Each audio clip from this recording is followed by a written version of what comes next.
I did research on 1-star reviews of each of these. Okay.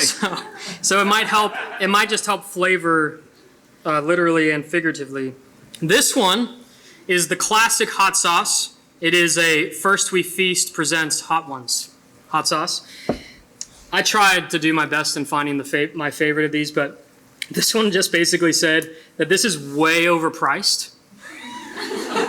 And it's just, the quote is, it's just opportunistic greed. Which doesn't help us with how hot it is. No. But some of these are really great. Well, let's do this. You want to go first? Sure. You want me to go first? I'll do whatever you want to do. So it's this one. Yeah. Okay. So we eat it and then we talk about it? I'll ask you the question. I'll ask Okay. you a question afterwards. All right. Well, it's cold.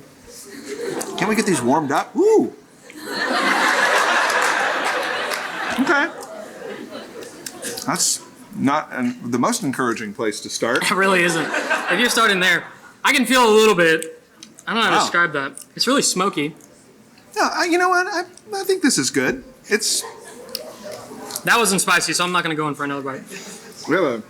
He gave us baby wipes. I brought some heavy duty gloves too, just in case. I didn't know what to bring, so I just grabbed things from home.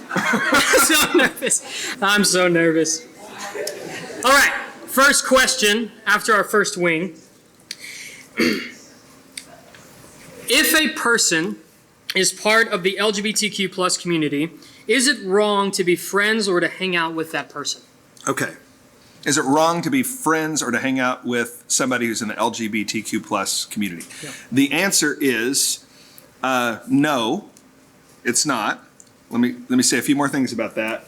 First, is the reason that's true is because in 1 Corinthians chapter 5,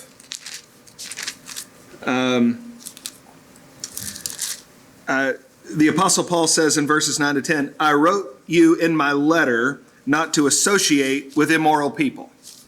Okay, so that seems like we shouldn't do it. But then it goes on in verse 10, I did not at all mean with immoral people of this world, or with covetous and swindlers, or with idolaters, for then you would have to go out of the world.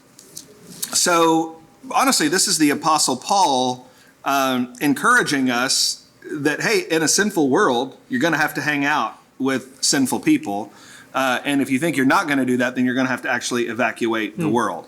What's a problem is if somebody says they're a Christian and is LGBTQ plus, and we're going to spend the same amount of time with them as we would with anybody else. And that gets to the second point, is that even though you're allowed in principle, and in fact, I would even say you should in principle, how are people who struggle with these kinds of sins going to hear about Christ if the Christians say, we're not going to hang out with you?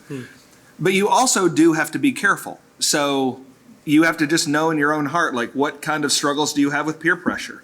What kind of struggles are you going to have to just go along and get along? And so you just have, it might not be the case that even though you're allowed to do it, that it's right for you in this situation in your life. But in principle, yes, you are, and I hope you will be friends with people who struggle with this. Best friends too, you're hanging out all the time, you're listening to the same stuff, reading the same stuff. So that's where you have to watch the influence. Yeah. That's where you have to watch the influence. And your best friends, the people who are influencing you the most, need to be the people that you have the most in common with. And you don't want to be in a situation where you're going to be led astray, where you're going to be placed in a dangerous or a risky situation.